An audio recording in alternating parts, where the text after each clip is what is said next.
Good afternoon. I want to thank everybody who joins us. My name is Olga Atamanova, and Ukraine Media Center Ukrinform starts its operation today. It's year 9 of the war and day 286 of the full-scale invasion of the Russian aggressor in our land. And our day, I want to start today obviously with greetings, with congratulations. All of our country celebrates the Day of the Armed Forces of Ukraine, and on behalf of all of our team, I want to thank our unbreakable, our best thank you. Thank you, our heroes, for our lives, for our country.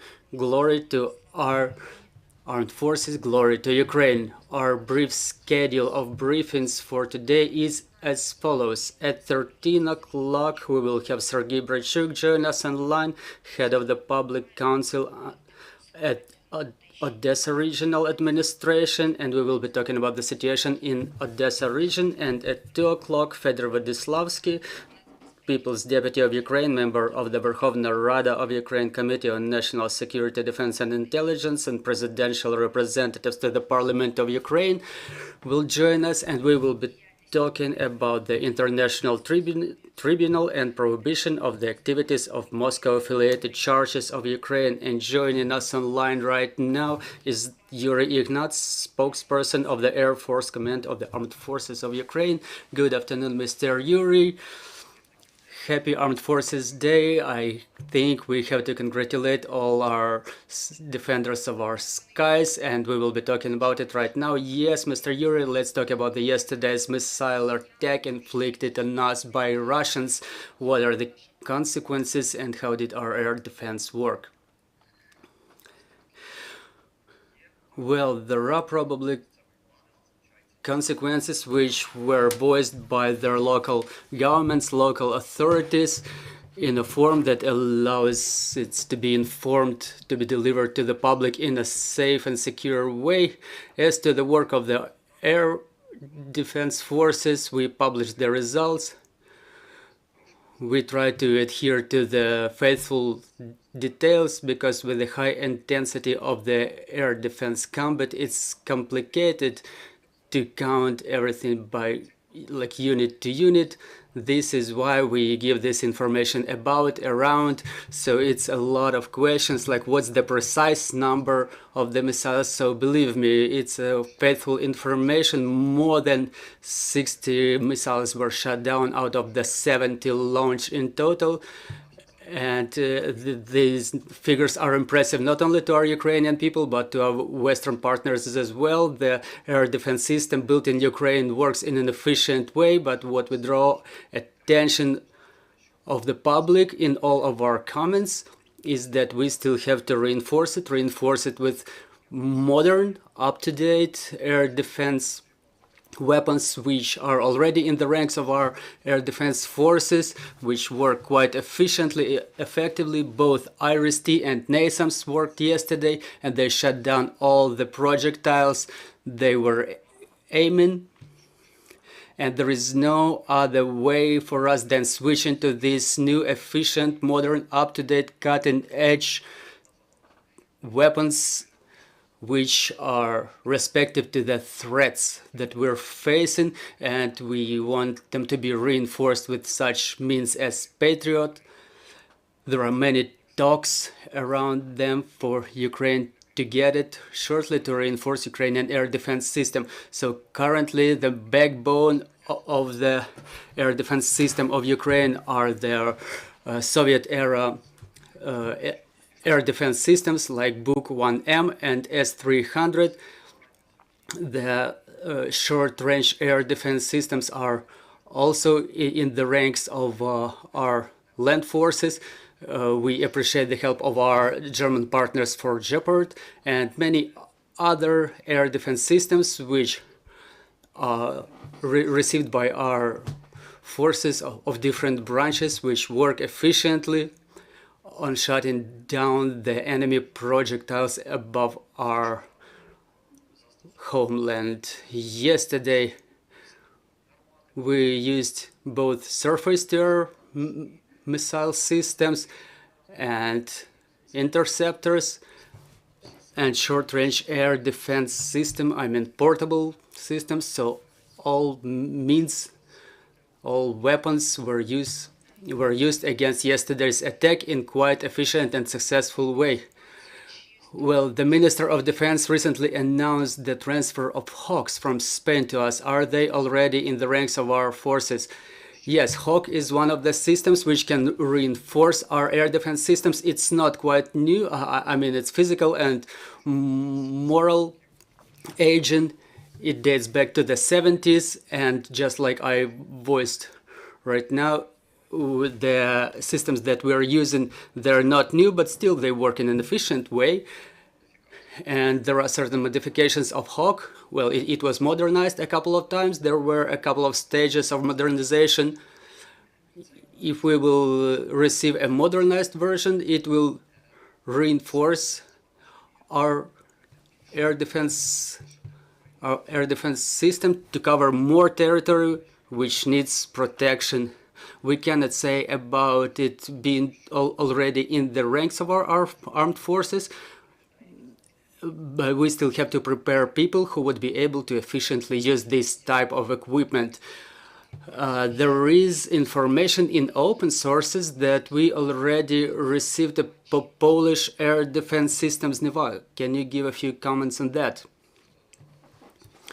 Regarding their acquisition and their work, we will still abstain from comments.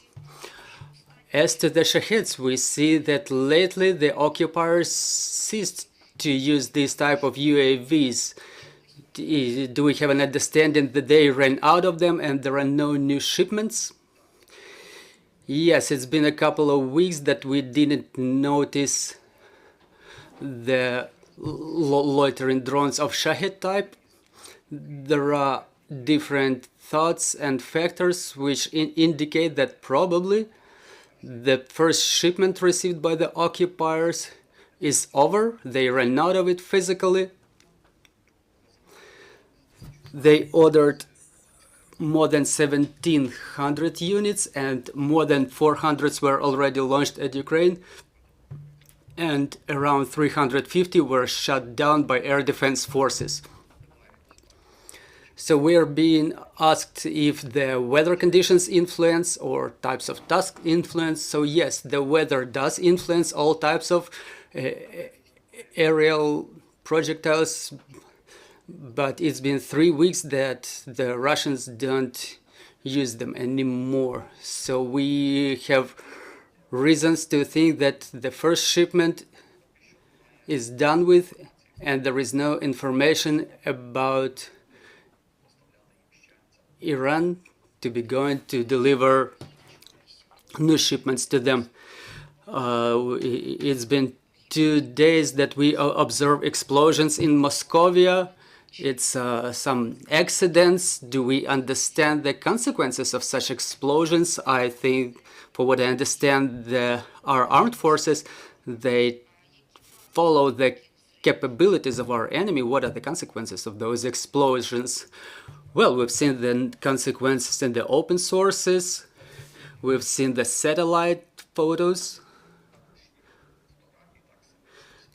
and the pictures posted by the Russians themselves in their information sources.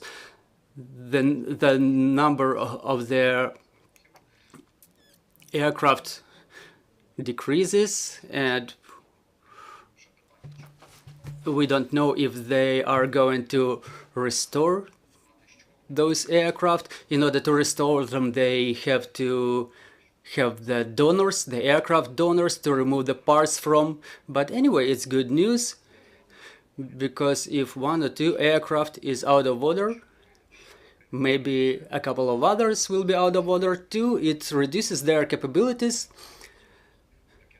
in terms of inflicting the massive missile strikes. However, that's still possible. They have many other aircraft, Tupolev 22M3, Tupolev 95, Tupolev 122. But there are security measures. The security measures that they don't comply with can result in reduction of their battle potential. As to the residues of the missiles with the Russians, the international experts say that Russians used the missiles which were manufactured in Q3 and 4 this year. Does it witness that they run out of their reserves? Can you give a couple of comments on that? Do we understand what's going on with the reserves?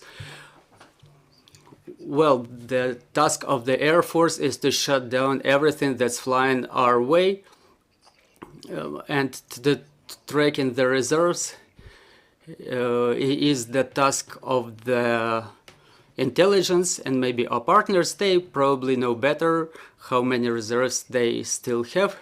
Well, I understand that it's an interesting question.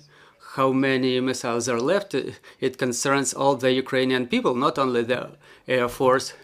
But yes, there are facts that the missiles manufactured just not so long ago. It only can say that the manufacturing is still working. Maybe they cannot manufacture the missiles as quickly as they would want to, but still we can say that yes, they still have those parts, those components that Russia will find it hard to get anywhere else under sanctions. But yes, we see that the manufacturing is still in progress. They are being delivered right from the enterprises. I'm talking about Caliber or X-101 rockets, which are being mounted on the Tupolev 60 carriers. Dear colleagues, your questions, Ukrinform, Irina Kožuchar, maybe you have any details on the enemy losses in the airfields in Engels, in Ryazan region, and from the technical point of view, when may we face another missile strikes? Do they need to reload, to prepare, or can it happen today or tomorrow? And I apologize. And regarding Moldova, it was reported yesterday that a part of the missile fell in the territory of Moldova. So what's the way we communicate with Moldova? Is there any joint measures? Do they resort to Ukrainian help to avoid any such cases? Well, I understand. First of all, remind me, what was the first part of the question? About the losses of the enemy suffered in airfields attacked yesterday. Well, first of all, we need to wait for the satellite images. And what I can say, Russians make it pretty good with the outflow of information. I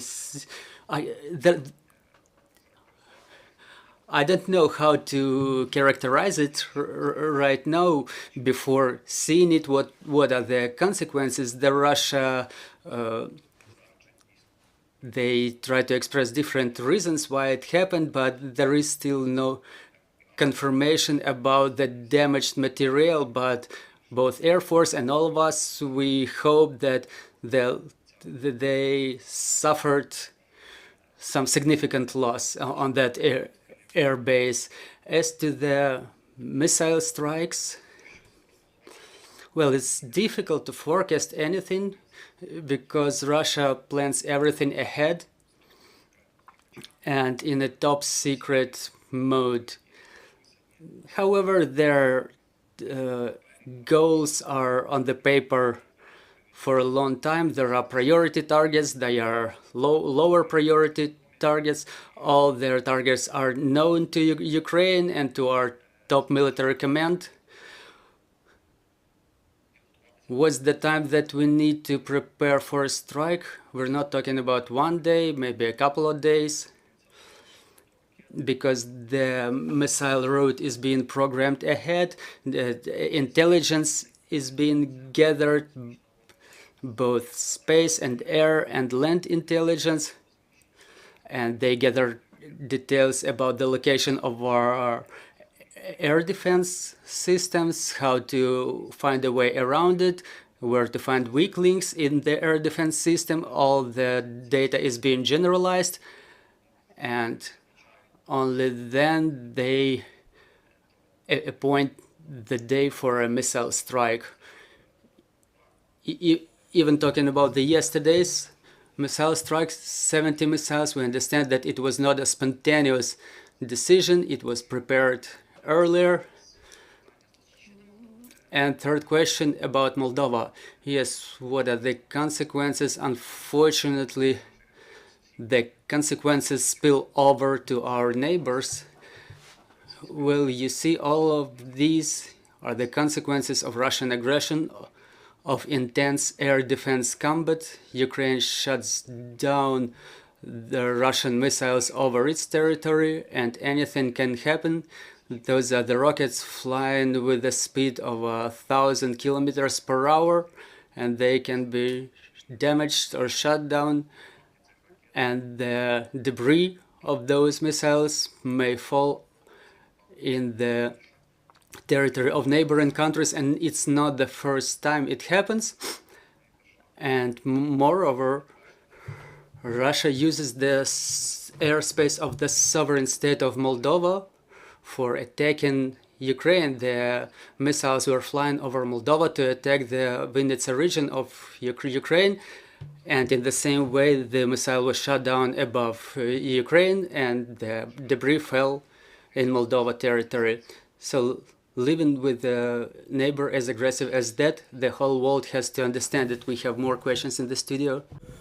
My name is Howard. I'm a U.S. Army veteran, so I want to take a moment to congratulate Ukraine Armed Forces on a special day.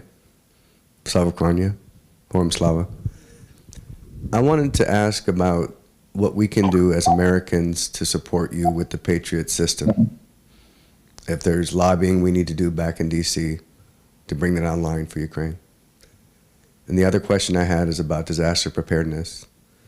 CIA Director Burns has made a projection that there will be a tactical nuclear strike when Putin is cornered. So if there's a particular armed forces department that is doing disaster preparedness.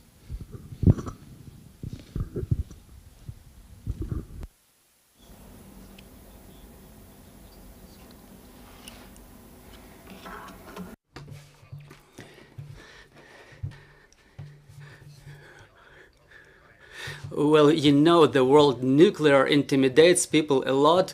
There were a lot of political statements. It was discussed during the G7 and G20, or how we call it, G19 without Russia summit. The aggressor received very straight signals, and maybe this question is not to me, but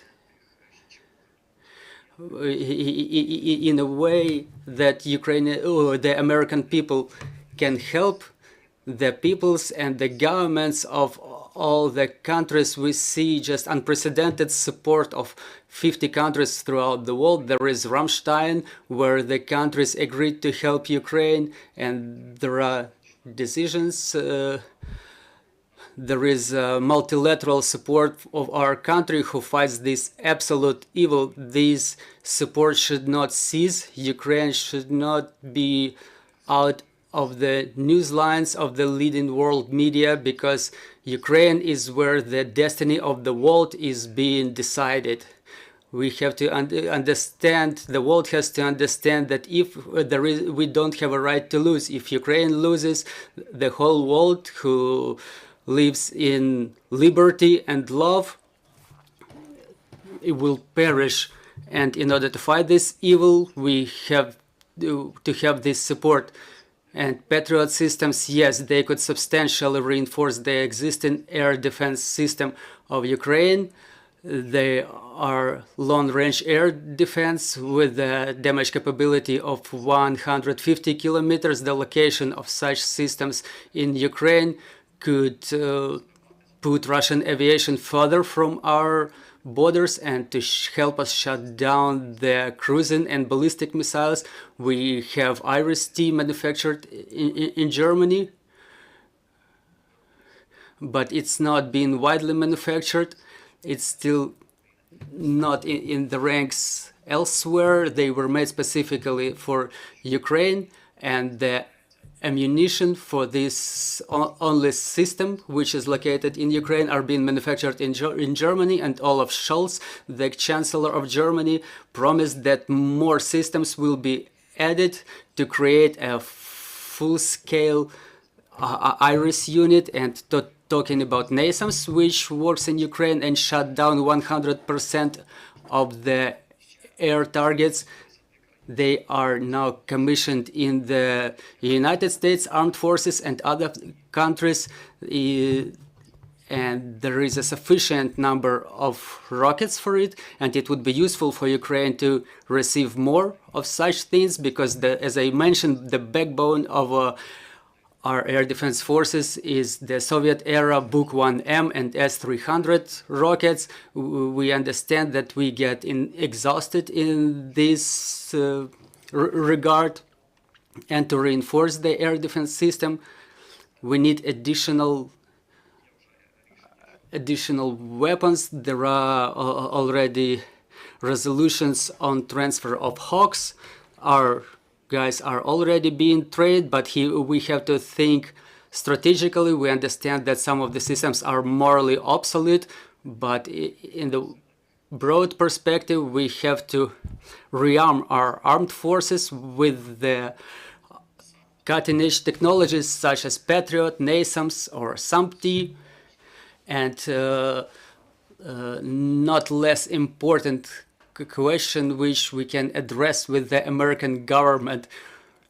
Well, it's already been discussed actually from the very beginning of the full-scale aggression, is the transfer to Ukraine of the multi-purpose aircraft such as F-16.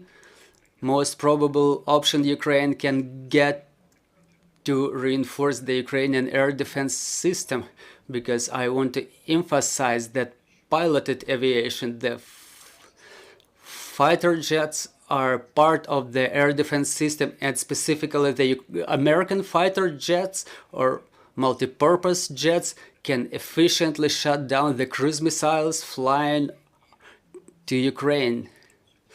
And specifically the fighter jets can substantially change the balance of forces in this war. Thank you, Mr. Yuriy.